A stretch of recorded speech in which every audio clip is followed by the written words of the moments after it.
জল্পনা শুরু রাজনৈতিক মহলে। পাতালকন্যার সাথে আইপিএফটি নেতৃত্বের সাক্ষাৎ হলো। দীর্ঘ সময় ধরে আলোচনা। ভিলেজ কমিটি নির্বাচনের আগে কি আবার নতুন সমীকরণ?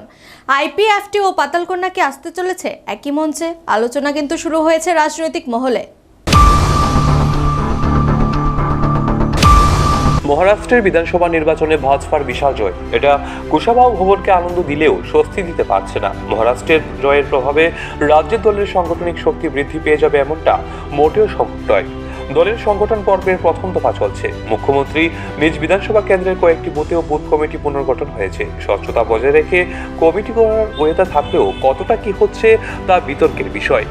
এই মুহূর্তে দলের সাংগঠনিক অবস্থা ভালো অবস্থানে নেই। পাহাড়ের পরিস্থিতি আরো বেশি করুন। এর মধ্যে দলের প্রদেশ সহ সভাপতি পাতালকন্যা জামাতিয়াকে দল থেকে বহিষ্কার করা হয়েছে দল বিরোধী কার্যকলাপের অভিযোগ এনে। তিনি আলাদাভাবে একটি রাজনৈতিক দলের জন্ম দেওয়াতে ভাজপা তাকে দল থেকে বহিষ্কার করলেও পাতালকন্যার দাবি তাকে যে দল থেকে বহিষ্কার করা হয়েছে সেই পত্র নাকি তার হাতে গিয়ে পৌঁছায়নি। তিনি দিল্লিতে বসে দলের বিরুদ্ধে বেশ কিছু বিস্ফোরক অভিযোগ তোলার পর রাজ্যে ফিরেও দলের বিরুদ্ধে তোপ দেখেছিলেন। 3 দিনের সময়সীমা বেঁধেতেই তার হাতে দল থেকে বহিষ্কার করার আদেশপত্র তুলে দেওয়া। 3 দিনের বেঁধে দেওয়া সময়সূচি শেষ হয়েছে, তার হাতে বহিষ্কারপত্র গেছে কিনা খবর নেই। এদিকে পাতালকন্যাকে ঘিরে রাজনৈতিক মহলে চলা জল্পনার মাঝে আরো কৌতূহল বাড়িয়ে দিয়েছে ভাজপা পুরনো শরিক জোট আইপিএফটি। শনিবার ভাজপা থেকে ভিডিও করে দেওয়া পাতালকন্যা জামাতিয়ার সাথে আইপিএফটি দলের এক প্রতিনিধি দল গিয়ে সাক্ষাৎ করেছে বলে খবর। সরকারের খবর হঠাৎ করে রাজনীতিতে বিতর্কিত হয়ে ওঠা পাতালকন্যা জামাতিয়ার সাথে সাক্ষাৎ করাতে এ নিয়ে রাজনৈতিক মহলে জোর আলোচনা শুরু হয়েছে। তবে কি পাতালকন্যাকে আইপিএফটি নিজ দলে চাইছে নাকি আগামী দিনে যৌথভাবে লড়াইয়ে নামবে, এ নিয়ে শুরু হয়েছে গুঞ্জন। এমনিতে আইপিএফটি ও পাতালকন্যা দলের দাবি প্রায় একই। পাতালকন্যা শিবির সূত্রে জানা গেছে আইপিএফটির 2 শীর্ষ নেতৃত্ব সাধারণ স্বপন দেববর্মা, সরকারি সাধারণ সম্পাদক বুদ্ধ দেববর্মা পাতালকন্যার আবাসে গিয়ে তার সাথে দীর্ঘ সময় ধরে সাক্ষাৎ করেছেন। এই সময়ে পাতালকন্যা টিমের অন্যান্য নেতৃত্ব উপস্থিত ছিলেন। তাদের মধ্যে রাজ্যের বর্তমান রাজনৈতিক পরিস্থিতি সহ ভবিষ্যৎ রাজনৈতিক পরিস্থিতির বিষয়ে আলোচনা হয়েছে বলে খবর।